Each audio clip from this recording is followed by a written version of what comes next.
introduce the next speaker. I met Phil over the telephone approximately 3 years ago, and in person about 2 years ago. And during that period of time, I became very well acquainted with him. He was, at that time, still working for the government, and he didn't say much about what he did. But nonetheless, over a period of time, I became well acquainted with him. I found him to be a person of integrity and honesty.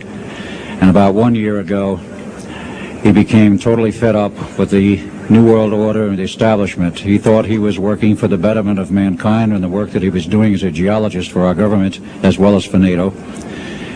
And he found out that it could be and was actually anything but that. So his revelations became, in many respects, my revelations. And I urged him last winter and spring to go public and lecture. Finally got him out. He's given over 30 lectures to date, all very successful, very interesting. In fact, so successful there have been 13 attempts on his life since the beginning of the year, and he's survived them all. All I can say is God must be protecting him because he has a message. So without further ado, I would like to introduce Mr. Phil Schneider, and understand also everything is being recorded and the video and audio tapes will be available later. Please give a warm welcome to Phil Schneider.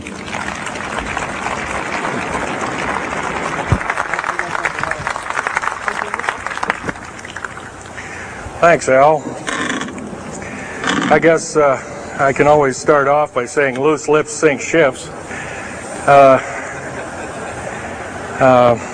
That's almost a pun anymore. I'm Phil Schneider. I worked 17 years for the United States government as a geologist and aerospace engineer as well as a structural engineer. I worked for such elusive occupations with Boris and Knudsen, Bechtel, Page and Page, Aerospatiale of France, and a host of other EG&G and a host of other Los Alamos Laboratory and these kind of things. But rather than bore you with all those statistics, I've got cooked up a real mixed bag here of different topics, and it's might be a little bit like brain overload, but I'll start from the beginning. Now, like I said, I worked 17 years, co-invented methods of shape charge blasting as well as laser rock deflagration, which means rock is literally melted or powdered by a special Maser laser combination, and the residue of the rock underneath is applied as a coating, as a liquid coating, kind of like instant agate, if you could imagine a hunk of agate, which is a hard silica mineral, rock actually. But up here we have another topic. This is an area to where I worked. I worked 11 years of the 17 years at Groom Lake, S4, S2. It's in the Nellis Air Force Base area. In fact, Groom Lake is, I'll show you in the picture right here. It's right here. Groom Lake is quite the place. A lot of rumors and other kinds of things have come out of there. Of course, people have stood on the outside for years and wondered at what's been flying there. There's all kinds of things been flying. Let me give you a brief overview.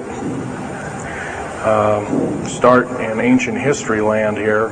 Back in 1909, the U.S. cavalry was engaged in catching some banditos that had crossed over the Mexican border into a place called Truth or Consequences, New Mexico. And they went into a cave or a hideout and killed the so-called bandits, but what they found out they couldn't explain, and they were called horseshoe craft at that time, or horseshoe ships. There were UFOs, and they saw these, what they called demons, gray demons, little gray guys all around the place. That was in 1909. Now in 1933, our government was actively engaged with the Europeans, mostly the French and the English, in special researches dealing with aerial phenomenon. And once again, the term flying saucer or flying disc didn't come about until much later, supposedly right around the mid-1940s. Anyway, the whole thing here is that also in 1946, I might want to add, we were engaged in atomic bomb testing and this kind of a like, and of course the area of Bikini Atoll. Some of the pictures are over here on the white board, showing with the actual language of both the U.S. Army and U.S. Navy archives. Anyway, these flying ships were seen as early as 1945, 46. Some of them were called Foo Fighters, and you name it. They were fully known about, maybe as early as 1935 or 36 by our U.S. Navy. And there was a shallow underwater base at Bikini Island, and that was probably the one reason why a number of atomic bombs were exploded in that area rather than other areas which they could have been even more remote out in the South Pacific at Operation Crossroads. Well, anyway, this all led up to later on, about 6-8 years later, 1954, during the Eisenhower administration, led to an interesting treaty called the Greada 1954 Treaty. It was the Alien-Human Treaty. And supposedly the aliens had come in and exchanged technology, and they'd want to take an occasional human being and a few head of cows, and accurate books were supposedly to be kept, and all this kind of stuff. And of course, eventually all that broke down, and aliens are notorious for being liars, even greater liars than so-called, in quote, we humans are. So alien treaties are often just not even the pieces of paper they're written on, they're just really kind of worthless. Anyway, my work as a geologist in building underground military bases, some of which are over 2 miles underground. And I think when you listen to Al tonight, if you have a chance to listen to him, he will speak of, Al's actually been on some of the high-speed monorail subway cars, if you might want to call them, that link these bases together. Some of them are capable of riding on a cushion of air about 3/4 of an inch off a rail at a better part of Mach 2.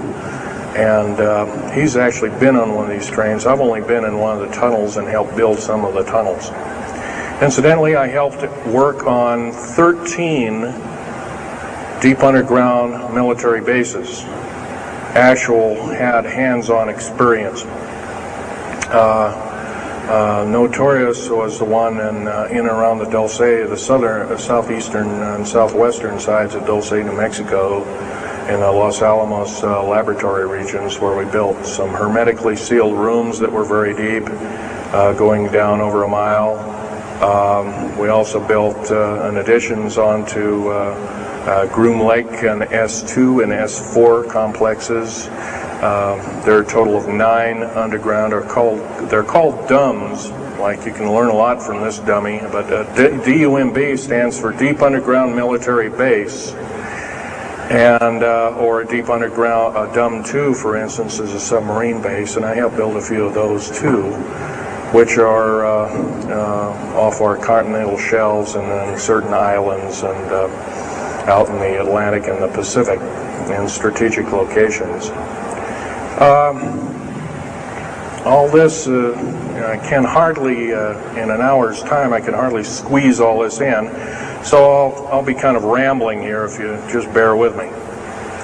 The main topic of my discussion here is to link up basically what's going on with these deep underground military bases, what they're being used for, what is the present situation now being employed both by our federal government, which is slowly being phased out by the United Nations government, as well as the New World, end quote, the New World Order, which is an even higher entity, and who these higher entities are taking their orders from, and try and link up basically what's going on. A lot of us have been kept in the dark. We've been given, maybe most recently over here, photographs of an alien at Roswell. I'll just make a very brief statement about that. The photographs cannot stand up to a computer grain analysis test and therefore are retouched or faked. They're not real. The real one, the real photograph of the charred or dead alien that was or one of the several that were autopsied is over here, was given to me by a friend by the name of Skip Frombach of Seattle. And his father worked as one of the principal doctors. He was from Germany at the time, and worked on some of the autopsy material, from what I understand, along with other people. Anyway, you just can't believe everything, and that goes for me. You got to get out there and do your homework. Like I always say, you might don't put your spectacles on, you put your skepticals on when you listen to me. So if we can have a show of hands here, how many people have heard about Roswell, New Mexico? Very good, almost all. And how many people have heard about the black helicopters and the other kinds of flying saucers type equipments out at Groom Lake and other places? Very good. Well, this obviously is a nice enlightened audience. Most of you have probably seen what a black helicopter is, or maybe even gotten rare glimpses of an F-117A black jet, or stealth, as they're often called, or a B-2 bomber, or B-1 bomber, or some of these other sophisticated aircraft that are now being touted as the new technology. Once again, where did we get this new technology? Well, obviously we've had a little hand in that. Our little alien so-called buddies, have kind of exchanged things, not without a great cost. The cost of which has been a lot of people have disappeared. Some, and I'll blow this statistic by you. There's, according to current FBI and Defense Intelligence Agency and CIA statistics, 100,000 children and 1 million adults disappear every year, and these are not kidnappings or murders or rapes or suicides or anything, totally unaccounted for. And where are these people going to? Nobody knows. Maybe one of us in this room or somebody has encountered such an individual and lost a loved one or a friend or something, and that's unfortunate. My best friend, Ron Lee Rummel, several years ago got himself murdered because we dared to put out in print, at that time I was still working for the government, and so was he, we dared to put in print the so-called the Strategic Defense Initiative, or Star Wars, as part of the New World Order, and takes its actions. It was originally written as a kind of a spoof or a joke. We had one of these alien greys dressed up and had New World Order insignia on, and of course that wasn't taken very nicely, and my friend got himself murdered. It was called a suicide, but now it's been turned over to special authorities who now acknowledge it was a homicide. Other than that, I'd like to also mention something about my father. My father was a U-boat captain in Hitler's Navy, and he got captured had taken over. I didn't find this out until about 2 weeks before he died on his deathbed. He kind of told everybody in total shock. I was one of them. In fact, I didn't believe him. I thought he was kind of in delirium or something like that. And of course, other things have come up since. And so, anyway, he was captured by the French, turned over to the Third Army, U.S. Third Army, and then U.S. Third Army turned him over to the Navy. And he was a master machinist. Now, it's not a journeyman. A master means they can take a block of metal and make a gun or a watch or some other fine instrument. And he was a master machinist. He later became an MD doctor and part of the aerospace medicine group of the United States Navy. Was instrumental in helping build the USS Nautilus and its first nuclear-powered predecessor, the Enterprise, the first nuclear-powered aircraft carrier, and other ships like it.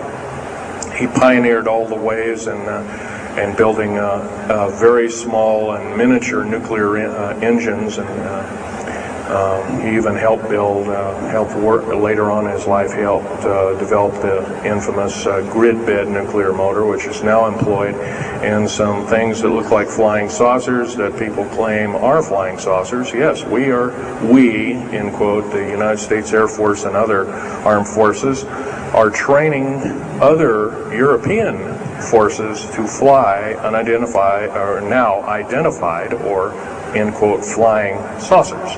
We've actually built several prototypes that are flying under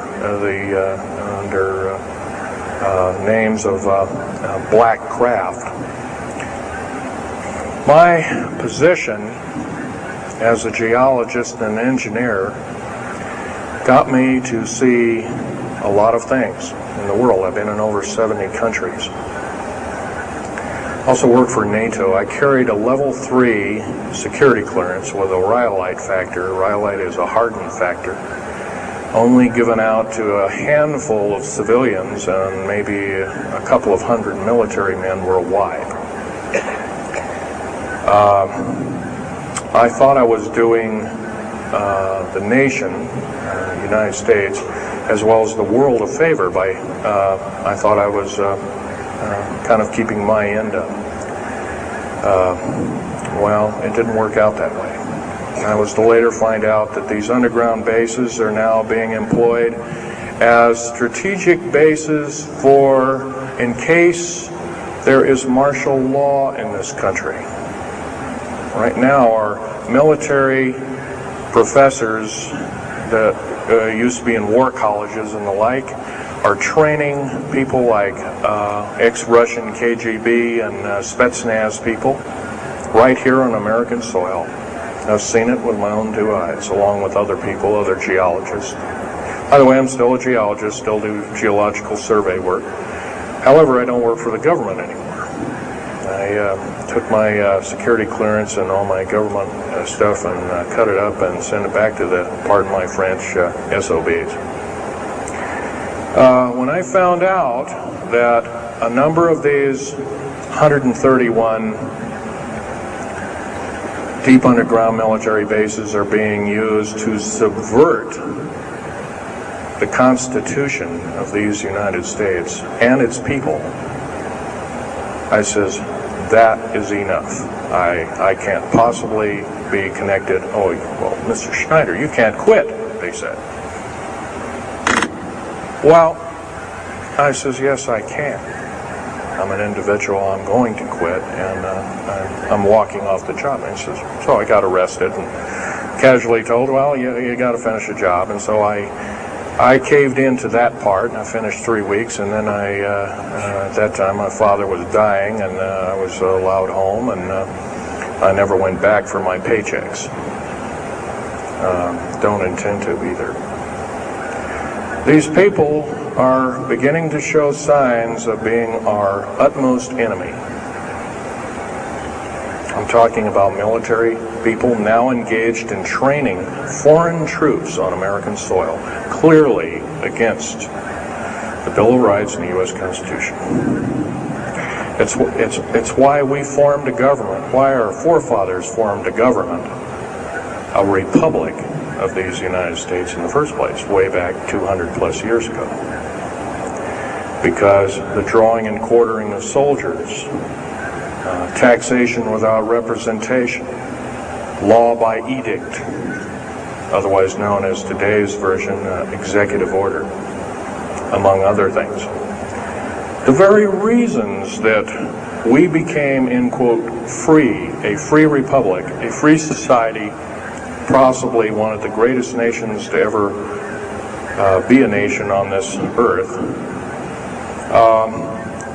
were instilled in our founding fathers that are now so far away from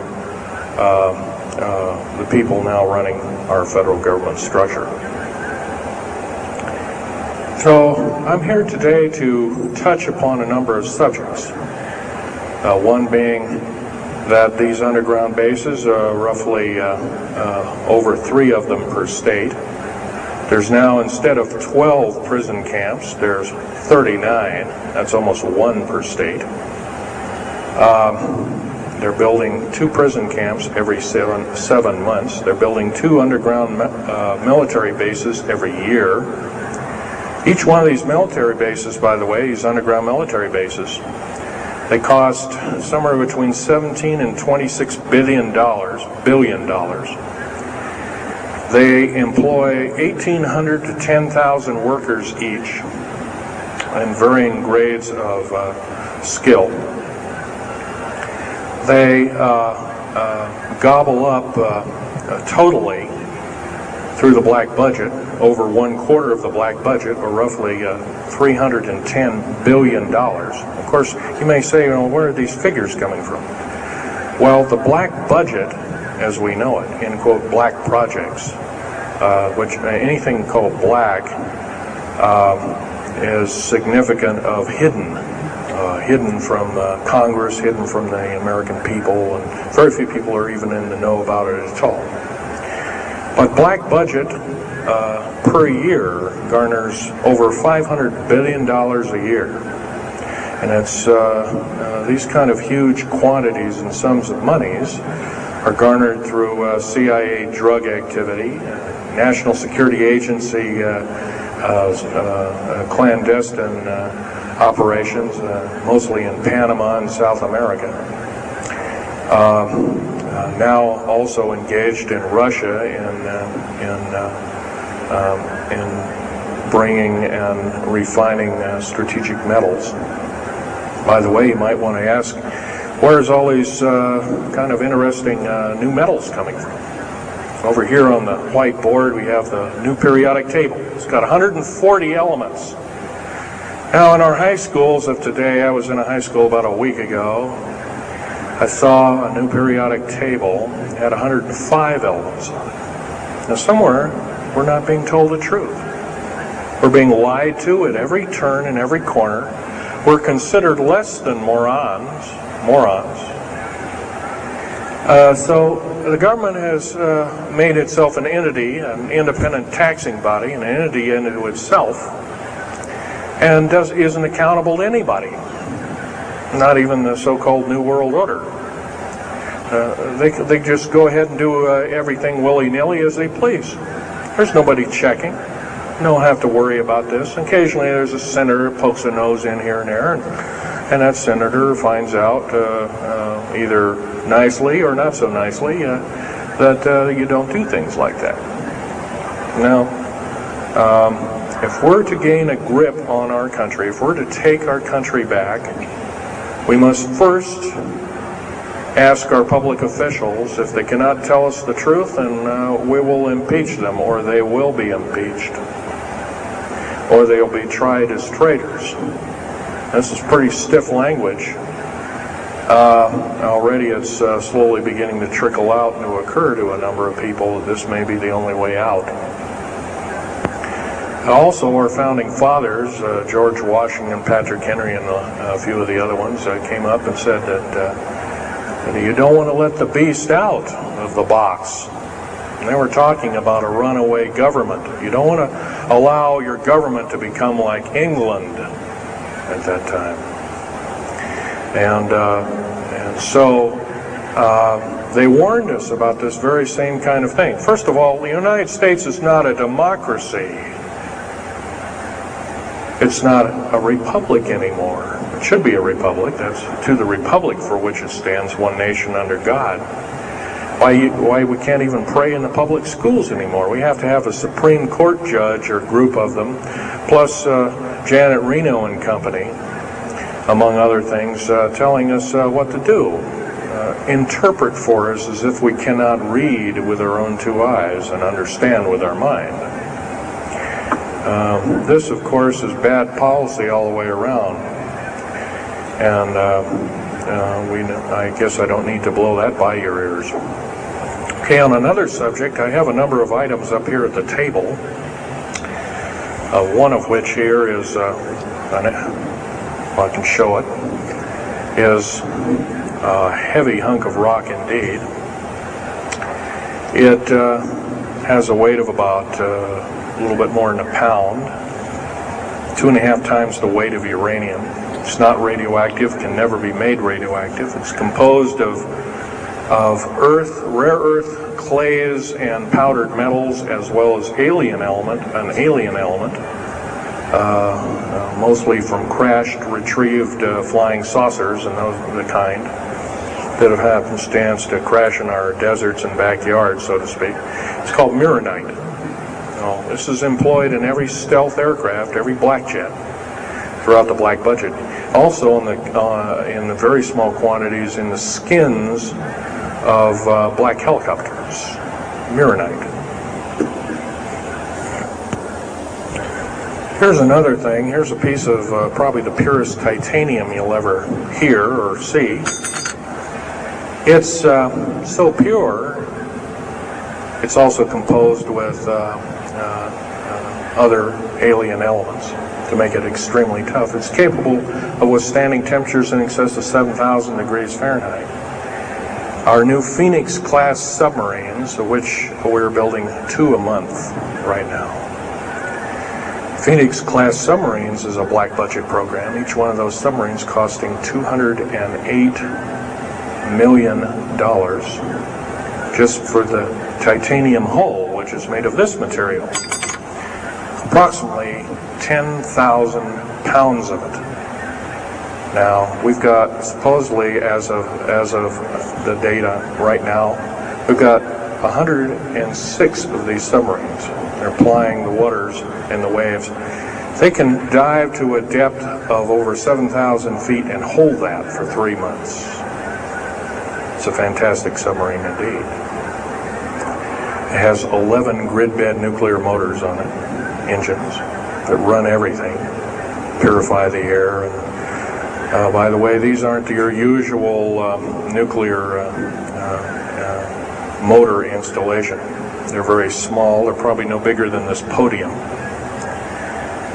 weighing less than 3,000 pounds, putting out as much as the equivalent of 3 aircraft carriers of the Enterprise class. But these Phoenix-class submarines are getting this metal. Now, where are we getting the metal? It's being stockpiled in a number of strategic locations. Supposedly, I've heard stories, well, it's being mined on the moon, and I have no way of proving that, one way or another. I think we're probably getting it from Russia, or refining it in outer space. What are we shuttling? Basically, a shuttle, a secret shuttle flight. 1 a week now is going up and back. What are they shuttling? Well, obviously, they've got kind of their own little laboratories up there, space station, and all this kind of stuff. Remember, what you're being told is only just a smattering of the truth. It's not the real truth. Maybe it's 5% of the truth. Maybe it's not even that.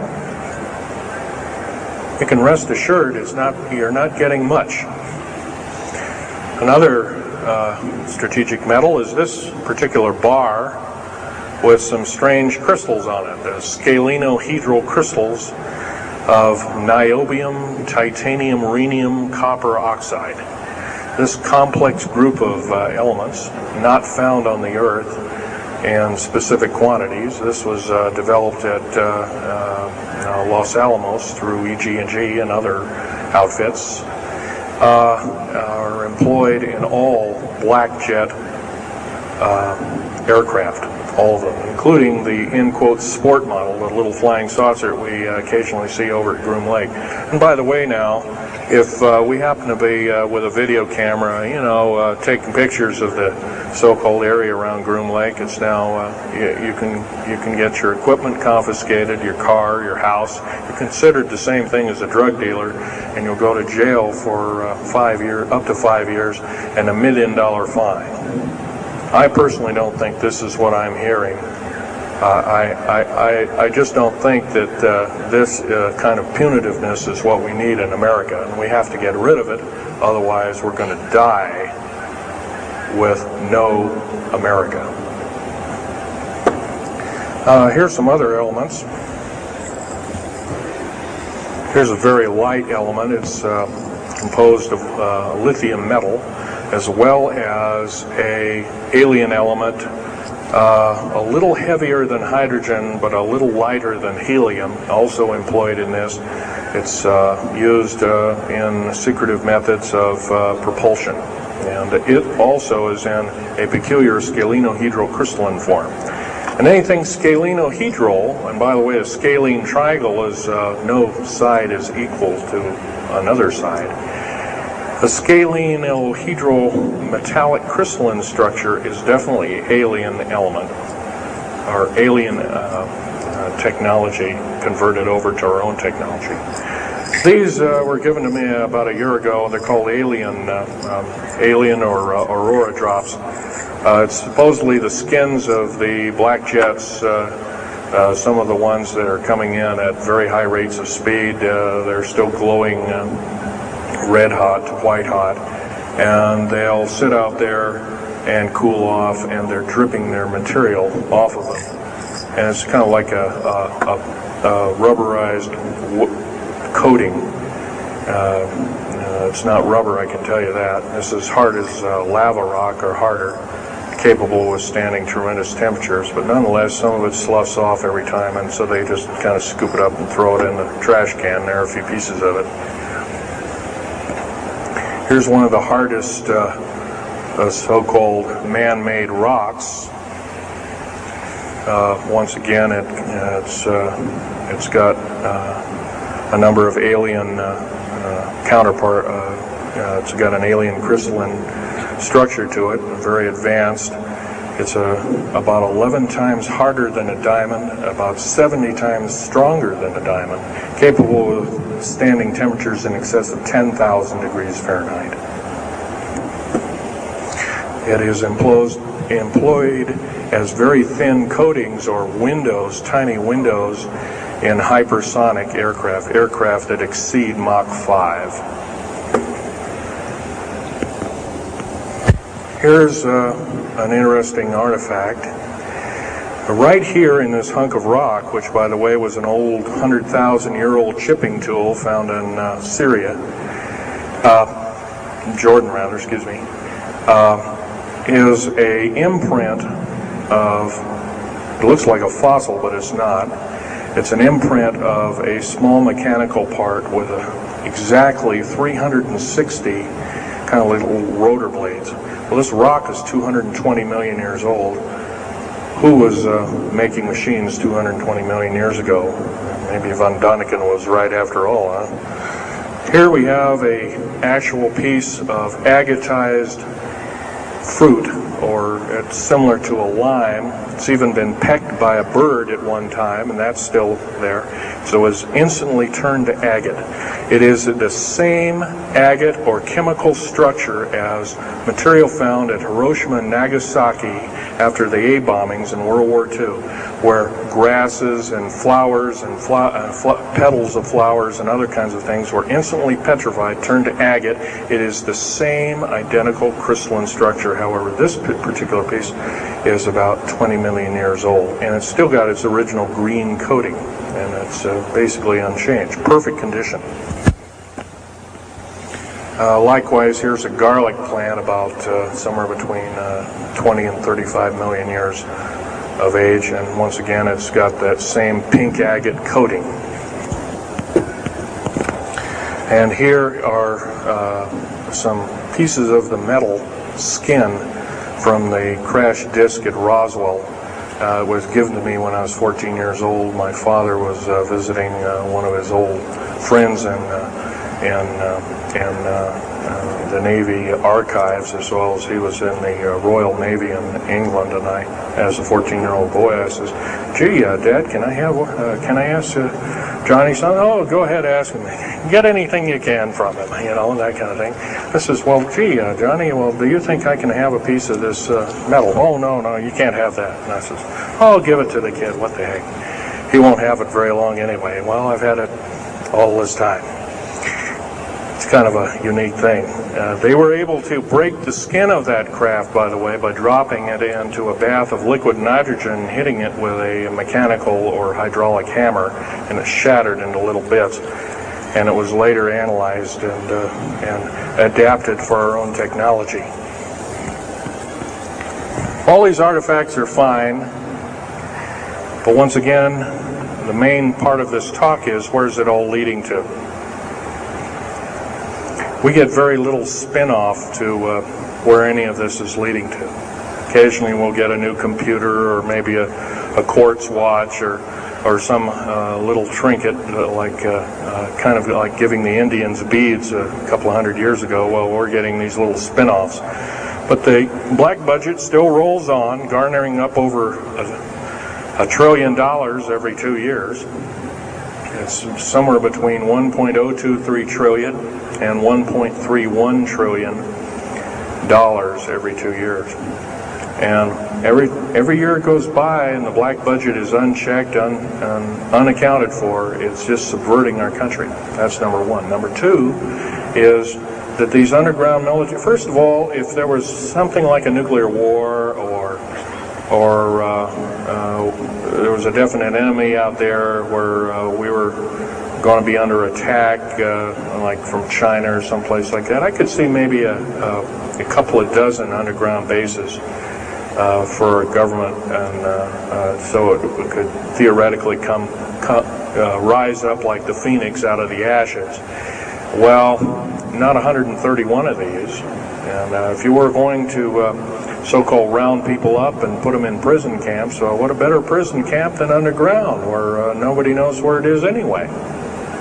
So once again, these underground bases are most likely been planned as underground prison camps and slave labor factories for the New World Order.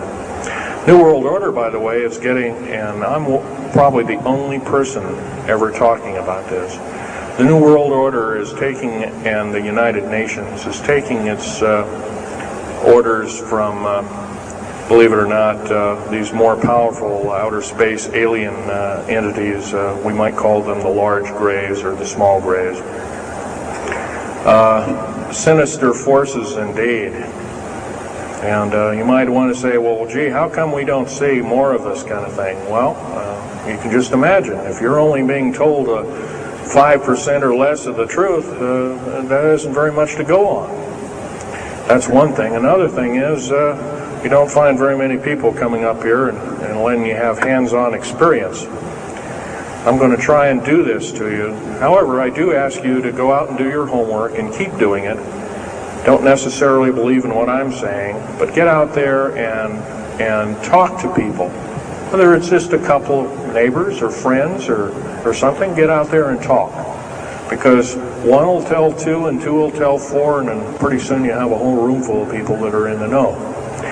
And then from there, wonders can work. Other than that, as far as changing the black budget, and these clandestine programs, public opinion is only going to do that, and it's going to take millions of us. But we have to be informed, and to do that, we have to be doing what we're doing now, gathering and talking. And, of course, most of us are adults and can weed out fact from fiction. Most of us are responsible adults and know the difference between fact and fiction and how to use it or how to abuse it. And so we therefore have to continue to keep studying and keep talking. If there's just me out there, and believe it or not, there aren't very many people like myself out there talking. I've given over 30 talks in the United States, Canada, Japan, went over to England, went into Japan kind of illegal, came back the same weekend. They flew me in and out, but gave a talk to a number of their execs, and they were very interested indeed. Now, if this was all a bunch of poppycock and hooey and poo-poo, I wouldn't be listened to, be given an audience by these people, but evidently I have. But 13 attempts on my life since the first of this year. There's a number of you ladies present, so I won't gore you out, but Al has seen some of the wounds, and there's a few other people that have been to a few of my other lectures, and they can attest that I have been shot. I've been run off the road, I've been pushed off the road, I've been mostly shot at and that kind of thing like that. But been in hand-to-hand combat with some of these people, and once again, I'm not in the best of shape anymore, but I still know how to handle myself.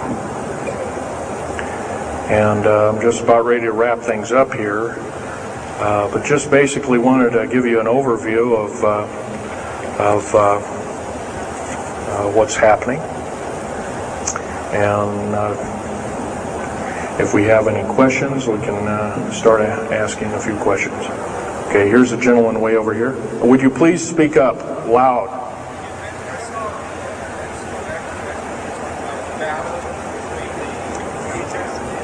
Yes, I was involved in in 1979, in August, late August of 1979. I was involved working through Los Alamos Laboratories at Dulce, New Mexico, and what's now known as the Alien-Human War. 66 Secret Service agents, government workers, geologists, and the like.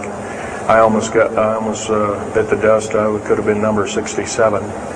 Lost their lives that day because the government lied and knew full well what was underneath. And what we'd done is, out in the desert there, we had drilled in a period of a couple of days, we drilled 4 of these holes that went down several thousand feet, and one of these holes kept bringing up dirty dust and putrefying odors and broken off machine bits and other kinds of things like that. Boring machines as well as lasers came up damaged. And of course, there was a probe that was sent down, and that came up totally missing. And so people were sent down there, and I was one of the people. And when I got down there, of course, the odor was, and remember, I was in a spacesuit type environment. All I had was a small tool belt with special sensors, a small rock hammer, and a rucksack for mineral specimens and other kinds of things like that.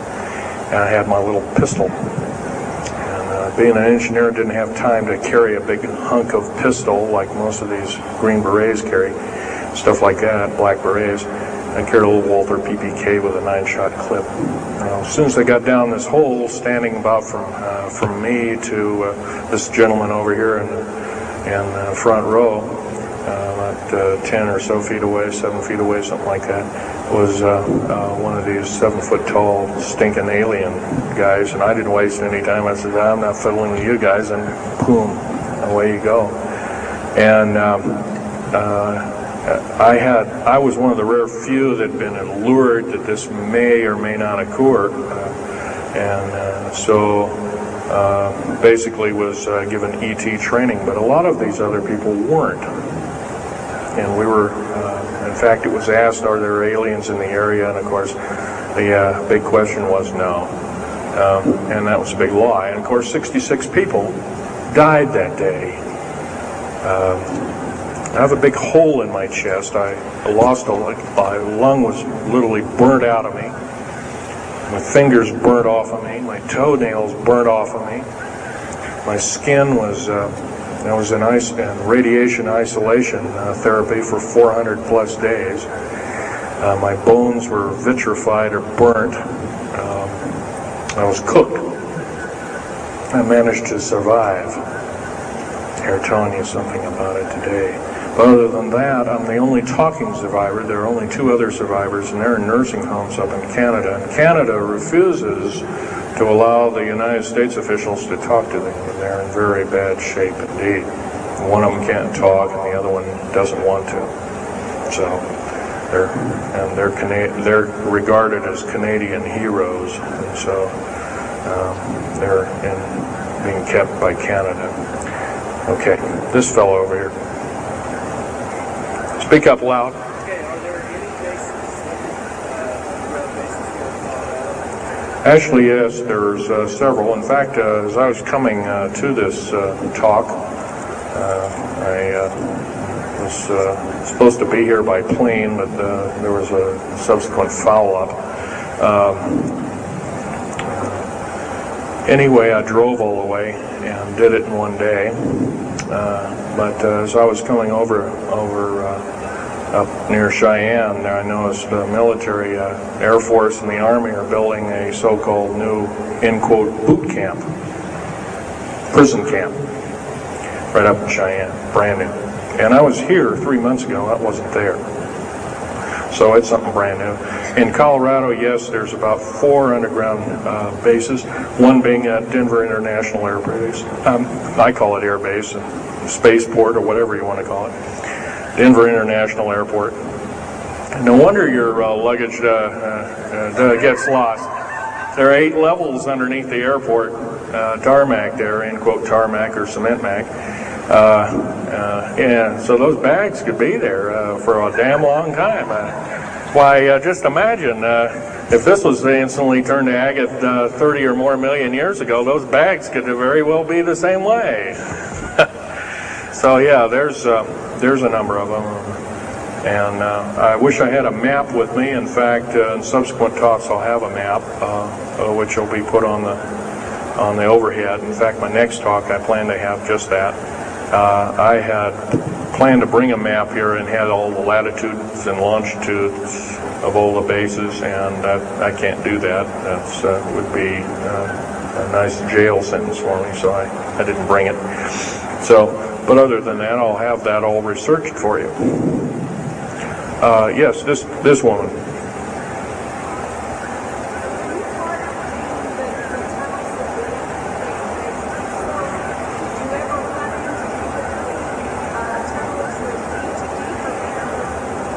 Yes, as far as there being an inner Earth, a hollow Earth or anything like this, no, I've never run into anything like that.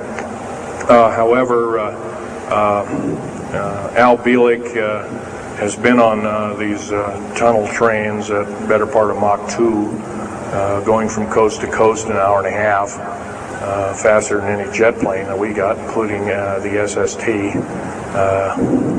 or thereabouts, the same rapid speed. But I helped build a lot of these tunnels, and all of the underground mountain or military bases are connected, all of them, all 131 of them. They're connected both by road, not a big freeway under there, but it's at least a 2 to a 4 lane road, rather narrow lanes, but they're there, and they're also high-speed magneto-leviton train tunnels. Yes, this lady over here. Stand up and speak up, please.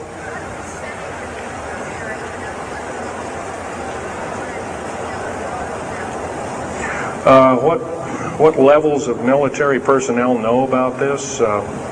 Most of the levels of military know about this, especially the higher levels, higher officer levels. The enlisted, I'm sure, don't, or is basically kept in the dark like we are, end quote, we are. So, yeah. This fellow right here with the hat, Adam. Where are most of these bases located at? Well, there's 131 of them in the United States, 127 of them in the lower 48. There's some in Canada, I'm not counting those, and some in northern Mexico, I'm not counting those either. They average about 4¼ cubic miles hollowed out underground, an average depth of 5,700 feet underground. Average cost $17 to $31 billion each. They employ anywhere from 1,800 to 10,000 people. And some very large ones now being built in Sweden, one of which is repudiated to be 30 cubic miles. It will take 5 years to build that one at a cost of about $2 trillion. And that's all being supplied by the United Nations. Yes? Anybody over here? No? This gentleman. Speak up, please. Okay, you want to know exact locations of all these? Well, for where all of your Army, Marine Corps, Navy, and Air Force bases are, they're with all this present, not the ones closed down. And by the way, the closed down bases are now being used for gasoline storage and equipment storage and these kind of things. So they're not really closed down yet. Boot camps, end quote, boot camps and all this kind of stuff. So-called prisoner camps and these kind of things. Right now our police, for instance, are being trained by the Air Force and the Army intelligence in martial law research, as they call it. How dare they call that by that name.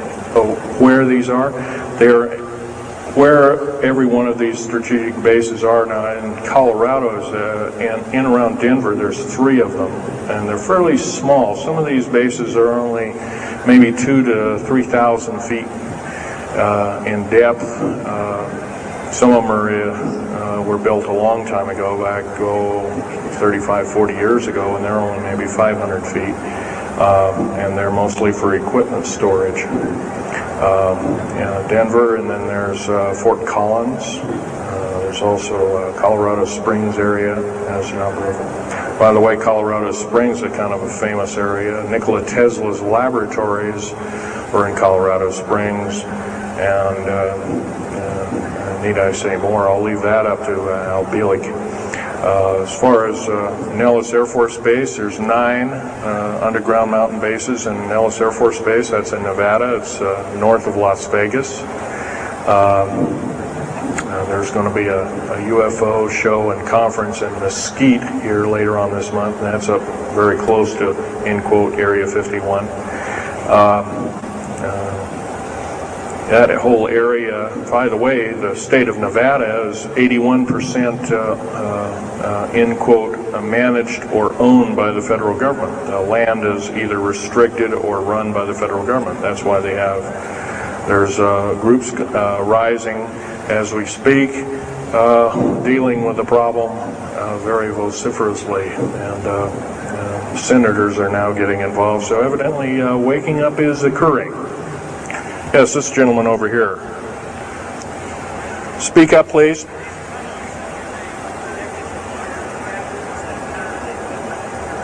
Okay. Yes, they are.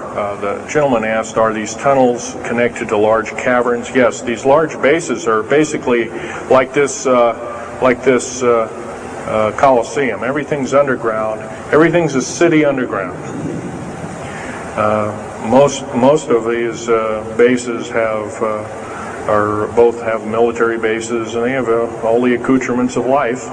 Remember, each one of these costs quite a bundle of dough, and some of it in our tax money, but most of it in clandestine approaches, and that's definitely undermining the country. Yes.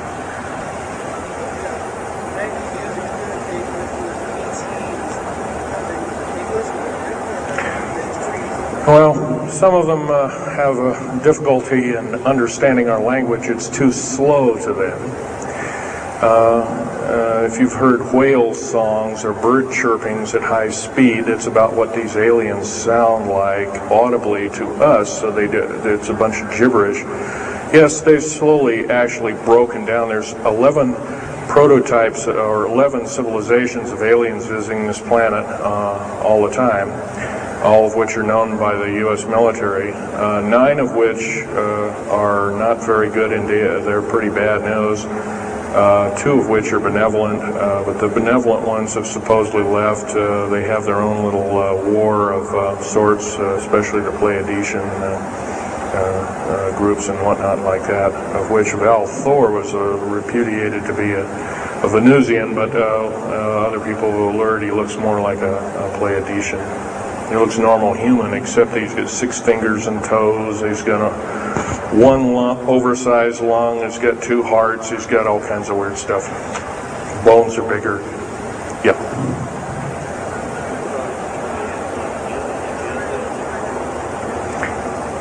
The man asked, do I tie in the alien agenda to the New World Order? Yes, sir, 100%. I can elaborate briefly. The New World Order right now basically is dismantling countries, governments, telling governments not to war with each other anymore, basically, so that looks good on the outside. They're taking their orders directly from the aliens who've got their own timetable. They want the one world order because they want the planet for themselves.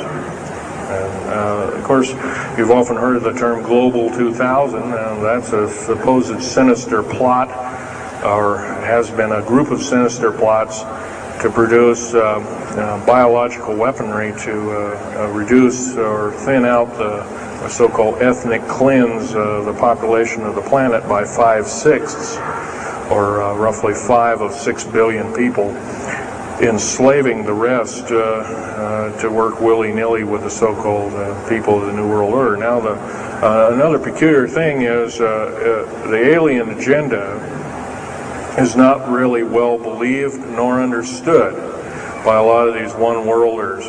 They don't believe it. They think they've been singled out for their own end of glory, and what they don't know is they're just another human being, and according to the negative or bad aliens, they're just another, we're considered bags of food to them.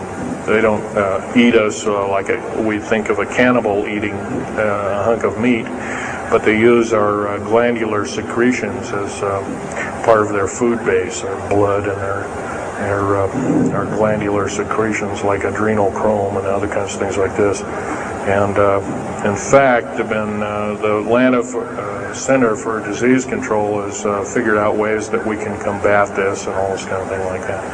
It might be where these new designer diseases like AIDS and Ebola and hantavirus and all these kinds of things have come up out of nowhere, and these diseases, in quote, almost have a mind of their own. Yes, this lady here.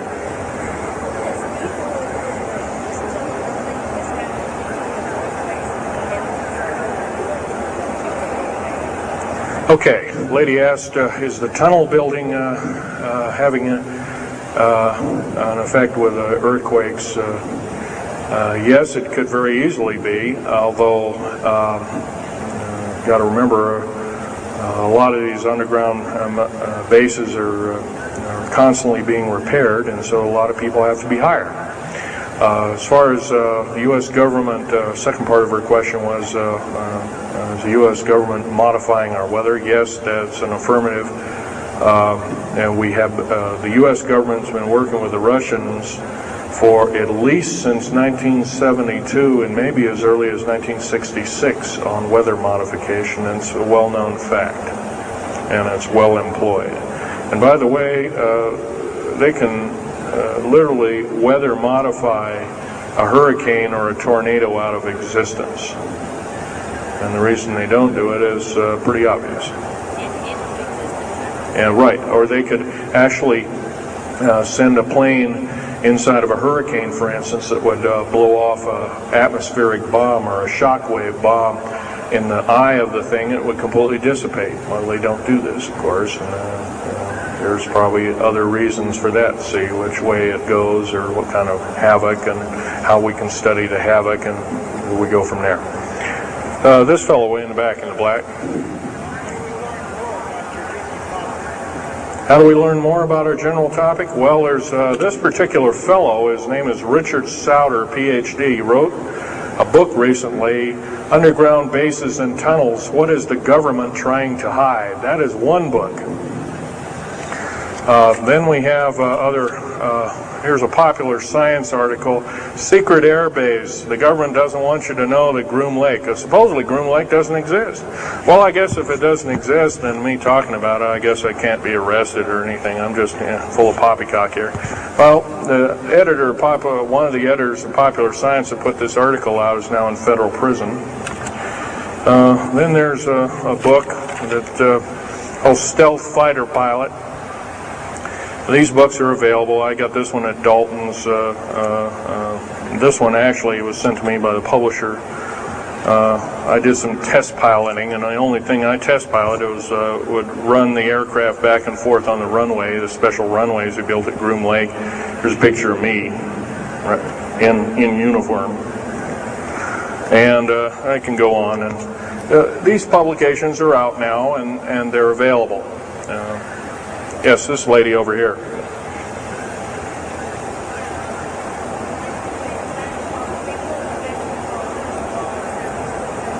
I can't hear you. What?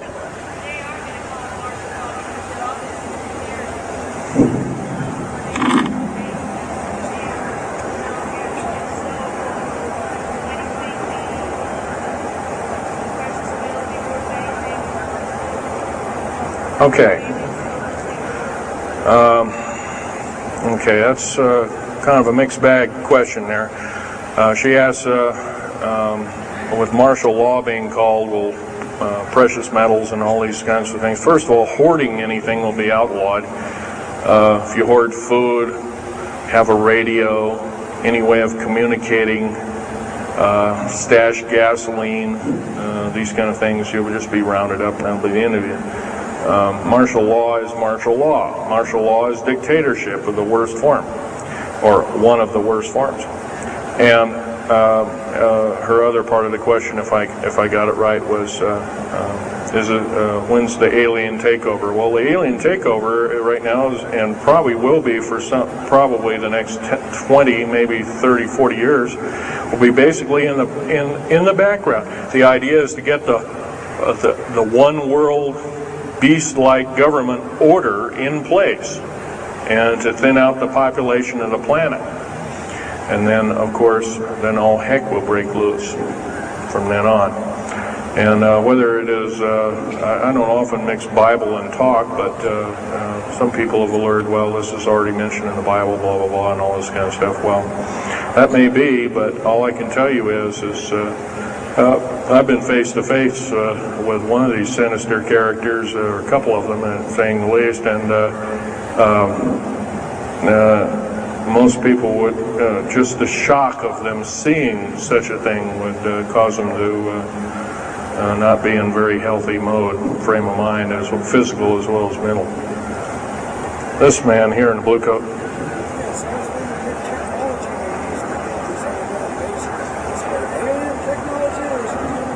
Well, it's a combination. What technology is used to build these underground bases? Well, we have lasers that can drill out, or basically deflagrate or melt out a tunnel 7 miles a day. And that tunnel is 28 feet wide, 28 feet high. You've been told about drilling and boring machines in a very slow, quarter of a mile a day. Most of that went out in World War II. Most of that's all World War I or World War II era materials. And once again, you've been badly lied to. I can hardly believe, first of all, I've worked on public engineering projects, and we do better in grinding up road beds and laying them down at the rate of 4 miles a day, and supposedly that doesn't exist. Well, I worked on one in the state of Oregon just a few months ago, and we built a tunnel for sewage tunnel and whatnot like that. It wasn't very big. It was about 6 feet across, and about drilled right through solid rock, right to base of under one of the hills in Portland for their new light rail. Did that in 2 days. But it was a small, complex tunnel. It was big enough for a man to crawl through and inspect. I was one of the people who inspected, so yeah. What technology? A lot of this is alien technology, readapted for our own use, but a lot of it's our own ingenuity too. So you can bet, how can you tell alien technology? Well, anything that's just absolutely outlandish, like taking a oxyacetylene welding torch and trying to cut into this metal and getting nowhere, obviously would be metals research, aircraft research and the like, and different tools and products, which things that are many times the hardness of diamond or known hardened substances like borazon. Obviously, that's nothing that we came up with on our own. What we could have over a several hundred-year period. But you've got to remember, too, that the military technology is outstripping the public sector technology at the rate of 44 to 45 years of technology for every calendar year, every 12-month calendar year here. So every year going by this time in 1996, the military technology will be roughly 45 years more advanced than where we are today.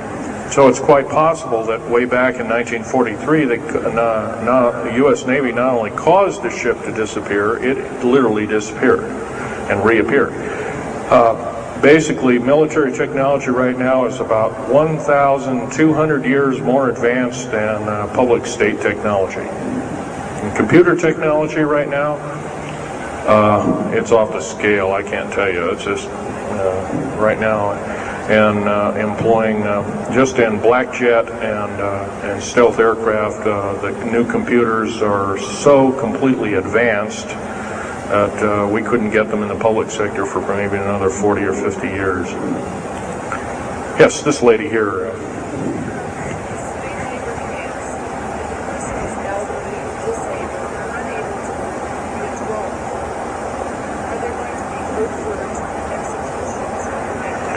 Well, the lady asked with the slave labor camps, the old, the infirm, the handicapped, are they going to be executed, and will there be executions? You can bet your bottom dollar there actually will be these things. I wish I knew more, but I don't. I've had my own agenda to kind of keep up and talk about. But other than that, yes, I would imagine so. If you look at all the 39 prison camps that are presently built, and they're called boot camps, by the way. And of course, these new trains that they have that have 143 shackle placements per train, they're a scary thing indeed. You know what they're called? They're called United Nations Prisoner Transfer Cars.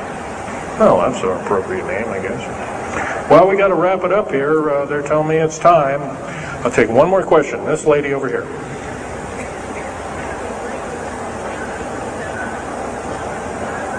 Don't brainwash you. They don't brainwash you. How do they brainwash 18,000 people that are working? Well, you sign this little piece of paper saying you work, you go to prison for the rest of your days. Or you're not going to be taking home a paycheck of about anywhere from $4,000 to $40,000 per month, depending upon your position. $40,000 a month is a lot of petunias.